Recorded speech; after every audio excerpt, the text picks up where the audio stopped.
Okay, good afternoon, guys.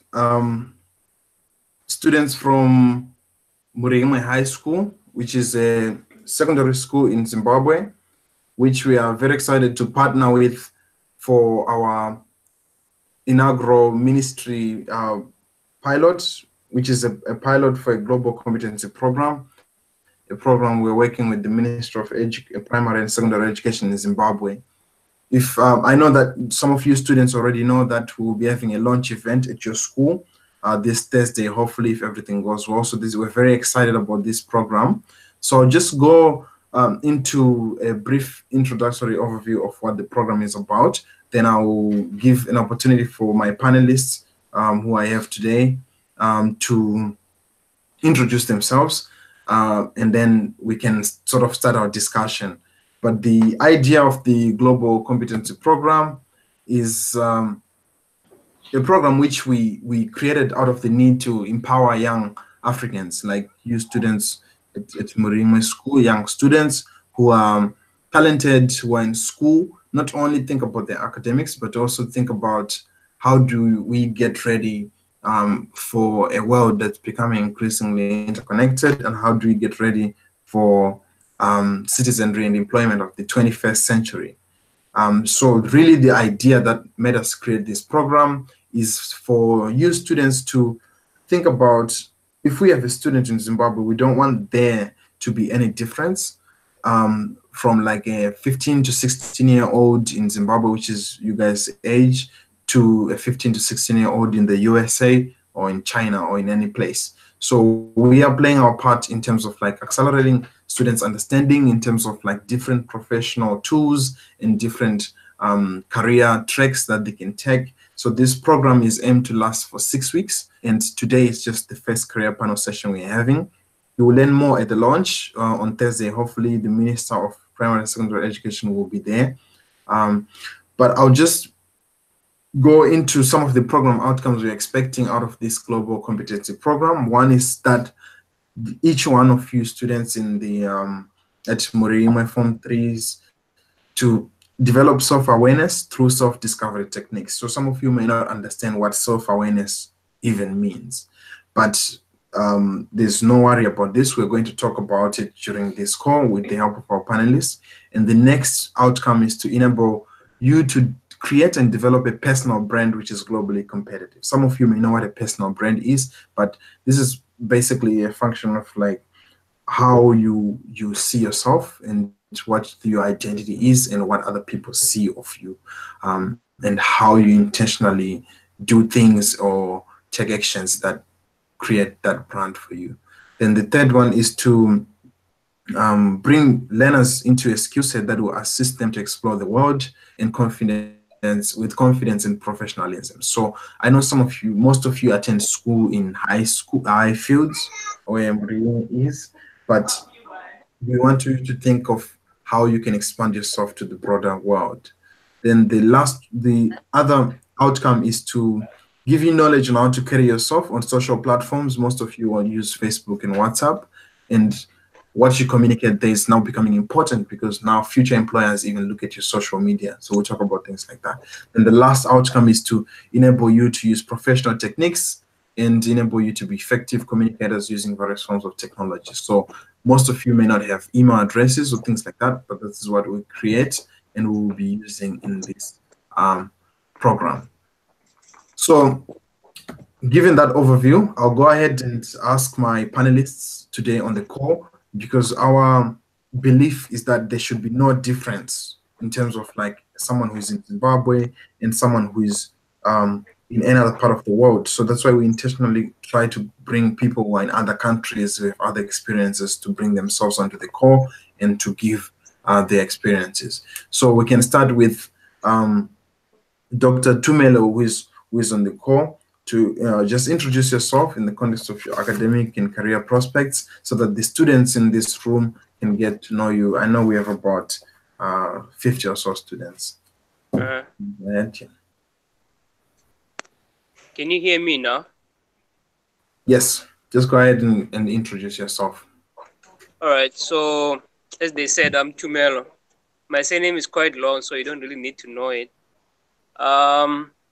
I did my PhD at WITS, so I work on like what is called material science, and so I work on material science in the nanoscale basically, and that's why I did my PhD. And then I really got quite interested in what you can do with science, as in like enterprise it, commercialize it. So that's why I came to Cambridge to do nanotechnology enterprise. And with nanotechnology enterprise, so here I was basically learning how to like take ideas from the lab and then do business stuff. So that's where I am now. And I'm trying to work out with startups here in Cambridge, and we'll see where that ends up. But yeah, that's where I am at the moment. Do I need to explain more about what material science is? Eh? Yeah, maybe. Yeah, just briefly, because yeah, I imagine most of the students may not even know what material science is. The common sciences we know are just physics, chemistry, Yeah, mathematics. yeah. So basically, what material science is basically you are taking like the ideas from chemistry and physics, and you are trying to build new devices and new materials that can work. Let's say when you want to make your phone, like the screen is made of something called ITO. That's a material that came out because of material science, where people were studying how to combine like indium tin oxide to make like a transparent skin that is especially electrically active.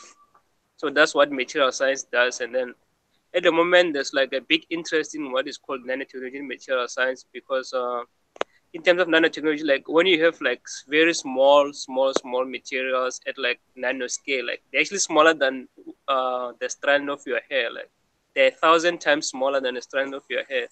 They are more active. You can like make resources count more. Like you can use resources effective with nanotechnology.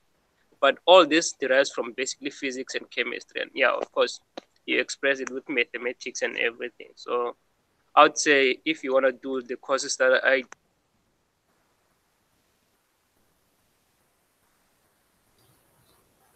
and of course mathematics, that's Okay. basically what material science is. Brilliant. Maybe am I done? Like I can tell them about my history, where I come from, and how I actually got into this days. Eh? Yeah, basically about what country you come from, Yeah. and yeah, then I think So that would be I'm sufficient. I'm from South Africa. I was born in Limpopo province. I was actually basically introduced to, let's say, chemistry when I was in like grade 9. And then I thought I was gonna do chemical engineering at university, but when I got to UP, I was actually registered for chemical engineering, but I didn't have funding. I had to like deregister. And then I chose something next to like chemical engineering to work on, and which was like chemistry, physics, and material science basically. Then I continued, but like in my PhD, like my material science, basically like chemical engineering and material science that I did in PhD. So I still ended up doing what I wanted to do, but I mean, like it's really just a dream that you harbor in your heart, and you just have to keep fighting for it. I mean, when I got registered at UP, I was like broken, but I just continued. So I would say that's something that you can learn from me. Like just keep working hard, even though things don't really work out for you guys in the meantime, and you think there are no prospects. Yeah, I mean, thank you. Yeah, yeah. that's a good introduction. We will come back to some of the things that you have mentioned. So now I'll go over to um, Dr. Sang Sarema, who I have today over here to just give an introduction of yourself. Hi, I'm Sansarema. So I'm Mongolian, but I'm from Inner Mongolia, which is considered part of China. So you can say I was born in China, but in the part which is like Mongolian. So I moved to the UK when I was 10 with my family, and I did the rest of my education, well, in my school education in Cambridge. And then I moved to London to do my undergraduate. And I focus on religion because what I'm interested in is what people believe in, what makes people who they are. So I'm a 100% academic. I do scholarly stuff. I don't really engage with other enterprises outside of academia. And I do research on Buddhism, history, social history that's associated with Buddhism in Central and Inner Asia, Buddhist identity, and generally identity between different nations. So I went to Oxford to do my master's and my PhD. I just finished my PhD last year, and I'm about to move to the United States to carry on working on Tibetan Buddhism in the 17th to 18th century. And yeah, I guess, like, my field isn't something that's very common. There's not many people doing it. And when I started off, I knew this was something I really wanted to work on. And people advised me not to, because they said job prospects might not be so great on the other side. There's not so many jobs in academia right now, especially in the humanities, for people interested in things like history and like identity and religion. But this is what I love, so I just kept on doing it. And now I am going to the States on a very high scholarship, and I get to choose where I want to go. So I guess the thing that I learned was I love something, so I kept doing it, and that's what encouraged me, and I never gave up. And as long as I carried on loving it and really giving it everything and enjoying it every step of the way, then it all falls together at some point. So yeah, I work on Buddhism.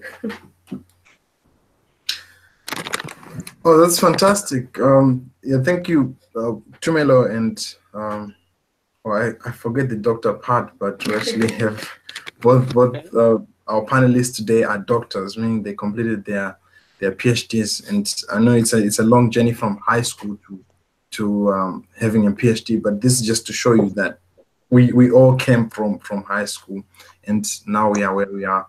So just to introduce myself, I'm one of the co-founders of Imagination Africa, the organization that's enabling this global competency program. And before that, I went to school at Kutama College. So the students in the lab right now, some of you know what Kutama College is. That's where the former president Robert Mugabe went to school.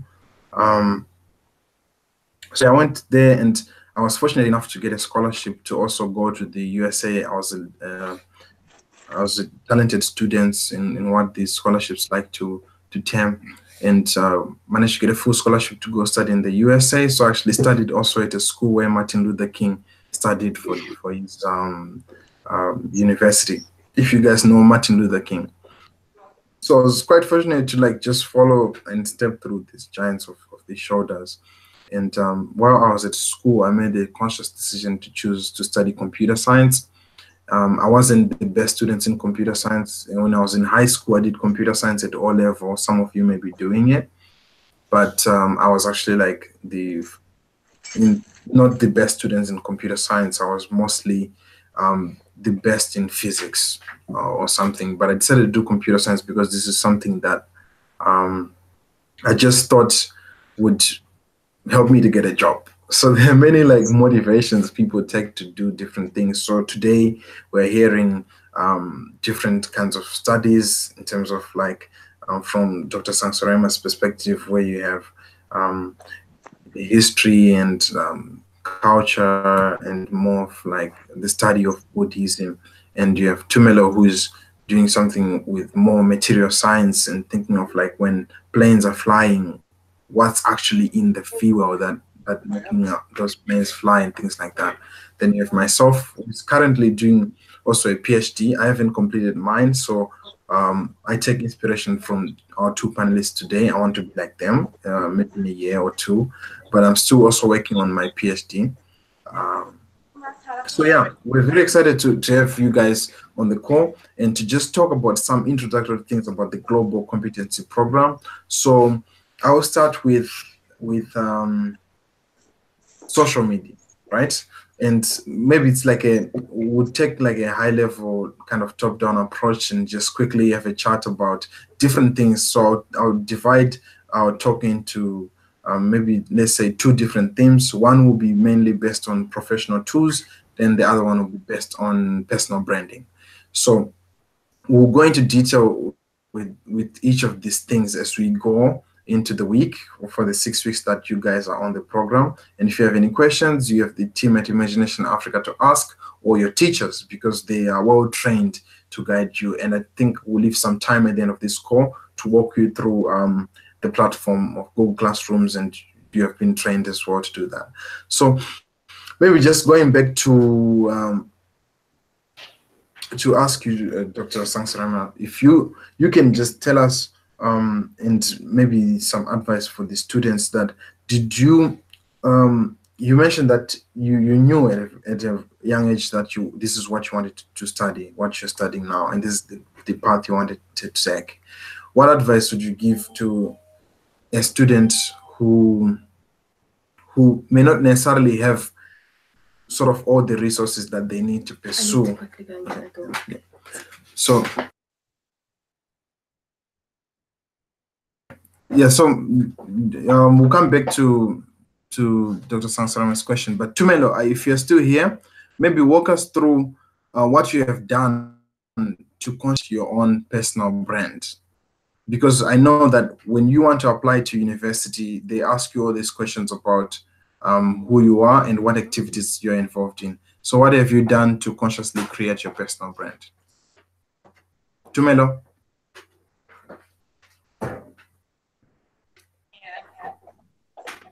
Can you hear me now? Yes. Yeah, but I don't get the question. What's the question?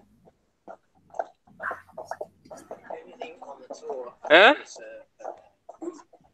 Yeah, so I was asking you about like your personal brand, right? My personal plans. Brand, like okay. Oh, my brand. Yeah, what have you done to consciously create your personal brand, right? And sort of, do you have any social media presence? And what do you spend most of your time on social media doing? Is it related to like building your career, or it's mostly like connecting with friends? Okay, I'm not.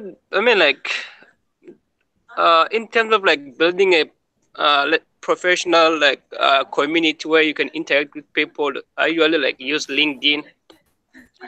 I'm not really into like let's say Facebook and Twitter and stuff like that. I mean, like the only professional like social networking site I can really talk about is LinkedIn. That's where I usually like communicate with people. I mean, for example, when I was here, like I was doing one project on a like say some engineering project, and then there was some guy in the US, an NREL guy who's like is quite big in the field that I was working on. And I did send him some messages on LinkedIn, and I was asking him questions, and he was very kind enough to respond to me. That's basically where I would say like I built my social media brand on LinkedIn. On Facebook, I mean, like if I was like into communication stuff, let's say communicating like my science or my work to like people, I would definitely use Facebook and Twitter more. But that guy disappeared now. No, it's fine. Just keep going. Yeah. So in terms of like, as I say, like in terms of Facebook and Twitter, I don't really like. I'm not really active. I mean, like I use it. I use those two social networking sites for like reading news, or maybe sometimes you can like see adverts for the field that you want to do, and also like it's just to keep up with people that I know from all over, who are all over the world. Really, like that's how I keep up with them. But other than that, I don't think I use Facebook and Twitter for like professional activities, I'd say. But LinkedIn, that's what I do use. Like when I need help, I see an opportunity somewhere, I contact some of the guys. Like for example, let's say you're doing research, uh, you're doing research on something, and then you want to find out who the people are. Like it's easier to find them on LinkedIn than any other social networking site. So yeah. So I Okay, would say you mentioned a lot about LinkedIn. What is LinkedIn? Like, because I'm pretty sure like a high school student may not understand exactly what it is.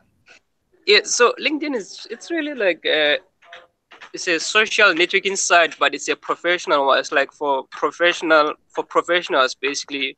You are there, you put your profile. In your profile, you really put, it's not where you update pictures, it's where you put in like the degrees that you have completed, like your professional work, like your professional experience, work experience. And then So you're there, like people you can see, like you're able to see recruiters, you're able to see companies that are recruiting and everything like that. So it's, in a sense, it's about you as a professional person, but it's not like a personal thing where you share, like, say, pictures of dogs and everything like that. I would say that's what LinkedIn is, but it's still like a networking social site, basically. Okay. Yeah. Yeah. That Huh? that makes sense. That makes sense. So now maybe I will move over to just ask you, Dr. Sangsarema, to give some perspectives on personal brand. Like, if you consciously thought about your personal brand and what have you done to sort of put that into place?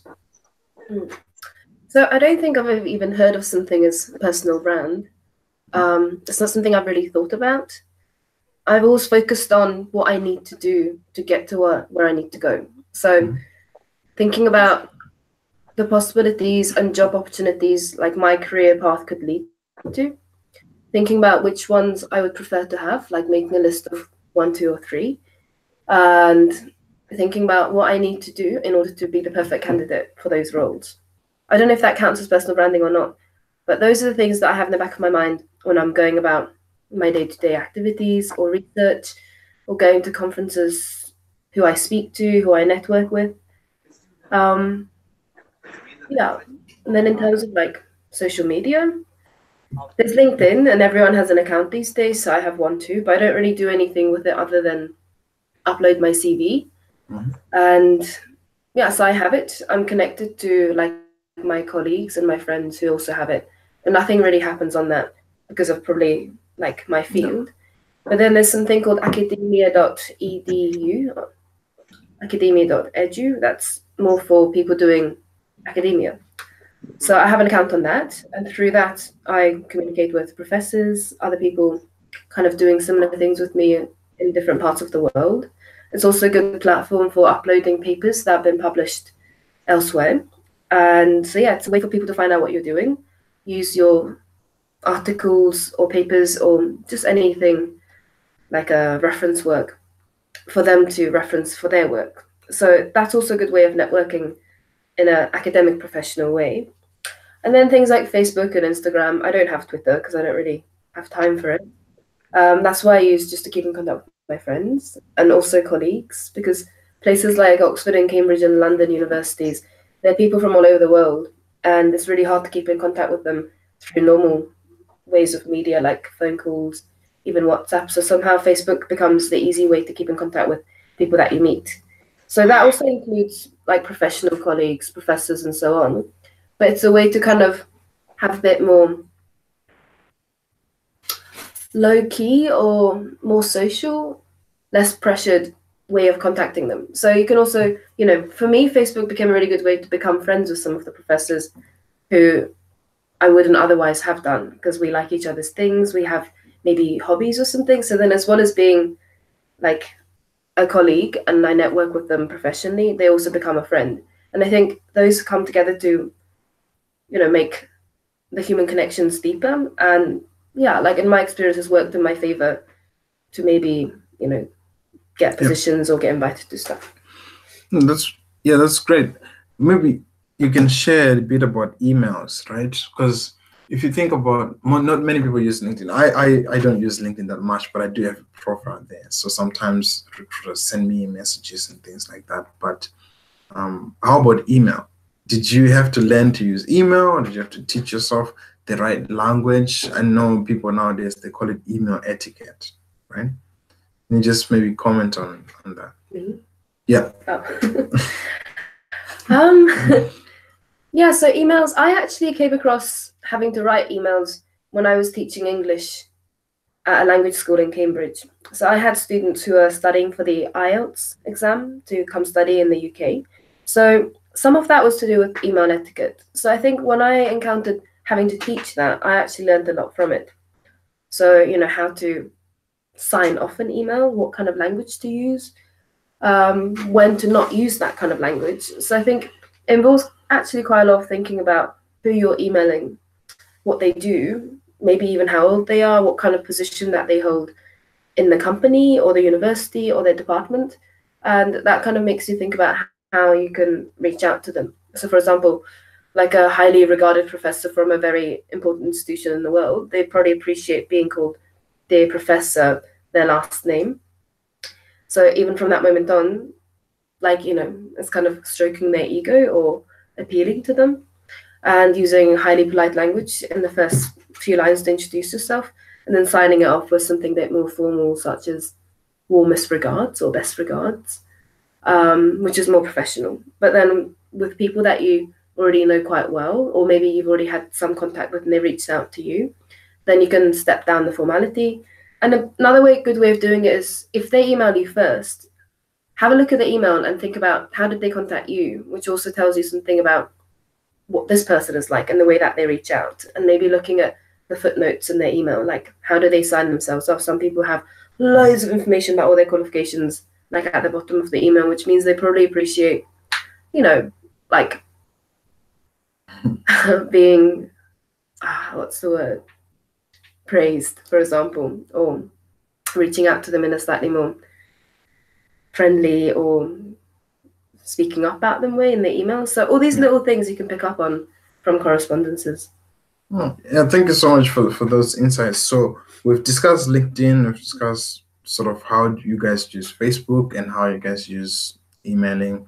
So maybe I'll go to you, Dr. Tumelo, just to give sort of, now we're starting to wrap up a little bit, but can you just give any final thoughts of like what you would, if you were in grade 9 or grade 10 in high school, right? What advice would you go back to give yourself so far as like how your academics have progressed and how your career has progressed up to now? What advice would you go back and give yourself? Tumelo. Thank you, Sanmeet. Hello, Tumelo?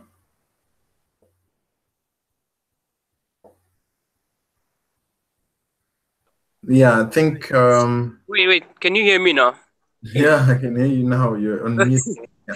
No, I had switched on the speaker, so yeah. Yeah, did you hear the So, question? yeah, like what advice would I give myself now, like if I was like in grade 9 or grade 10? Is that the question? Yeah. Really, like probably like I would say the thing that I really didn't like do very well is like maybe contacting people, like going to people to help me out with my academics and everything. And so maybe like have a mentor, like I didn't like have someone say at university to teach me and like to show me how to do all these applications. That's probably why I struggled a bit in my undergrad in terms of finances and all those things. Another thing, of course, it's really like I always like reading, so I wouldn't really say I would advise myself to go back to study hard. I think I'll still have to get the same marks.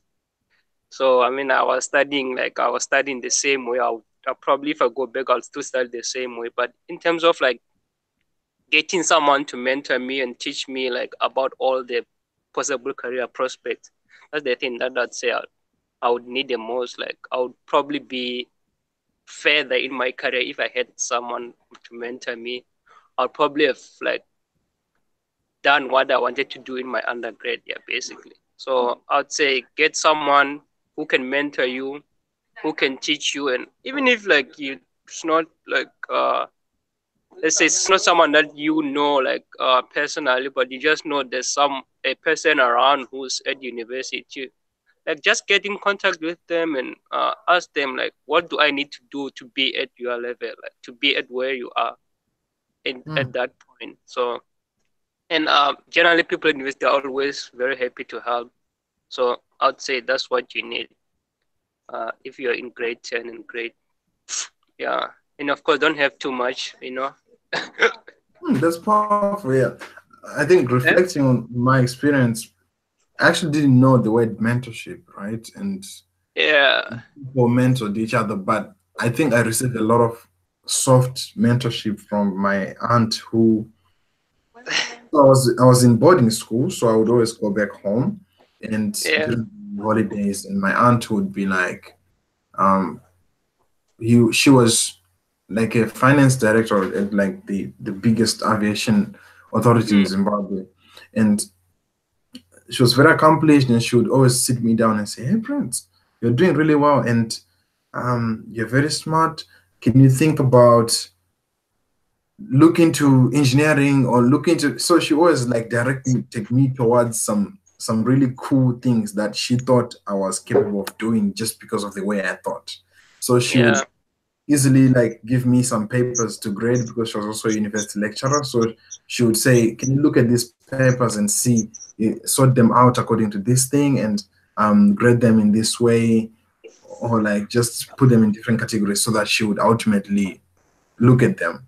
And just seeing my thought process, she immediately like recommended me to look into sciencey subjects or things like that. So I would say that was more of like influence that can also be called mentorship, right? Because at this time I didn't know anything. I was just like a naive high school student who was just doing what they're supposed to do. But looking at it now, I'm really thankful to her. She was able to see the potential in me and kind of push me towards that direction. So I'll go over to you, Dr. Sangsarema, to give your last thoughts on what advice you give yourself. Your grade 10 self. My grade 10 self. So at grade 10, what the school's doing, this question is, doing kind of almost psychoanalysis tests to find out what we'd be good at in a career later, like different options, and what we might like. And thinking back, that wasn't useful at all. Like it almost boxed us. I think the advice I'd give myself would be to try and really make learning about learning, what grade we're going to get, what mark we're going to get at the end of the course, and just try to focus on learning really what that course is about and trying to find out what I really liked, to really focus on the things that I enjoy. And then once those things are clear, then you can think about what kind of career options those can lead to. It doesn't really work the other way around. So yeah, and I completely agree with Tamelo and Prince that it's good to reach out to people because people are generally there to help, but people won't come to you necessarily. But it's also important to think about who you're reaching out to. So I think, something like this is really helpful because you have someone that's picking people that are from all over the world and that you can ask questions to. But yeah, who you talk to can also affect the decisions that you'll make ultimately because they also have their intentions. So I tell myself to keep an open mind, try to focus on what I enjoy and think about the possibilities those things can lead to and not focus too much on career because my 10th grade self would not understand what career even means. Also to have some fun. It's also important to enjoy yourself when you're young. That's some very good advice. Very good advice. So it's unfortunate that the students dropped, but I just kept the recording going because we have a library of like hundreds of these panel sessions we've done that students can go back and like look at to kind of learn about something.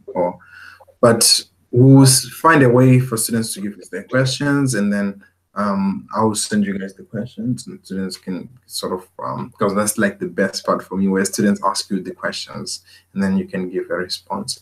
So, but yeah, thanks guys for your time. I think this was a great session. We're actually just launching our global competency program, which we're very excited about because if we're able to do it successfully at this one school, we will be able to work with the Ministry of Primary and Secondary Education to scale it to many schools and impact over 40,000 students. So this online component is just a very small component of the program. Like only students will take 1 hour in 1 week to go online and just talk to like professionals and people from different companies and different academic backgrounds online.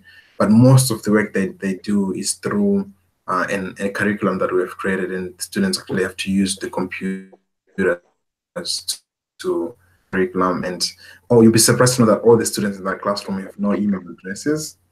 So they're going to create email addresses. They're going to write their first emails. They're going to create their first LinkedIn accounts in this program, and they're going to do like some really, really cool stuff. We'll go through personality assessments. They're going to do that for the first time. They're going to know what kind of personality type they are for the first time. So it's a lot of things that we're doing to just make them leapfrog.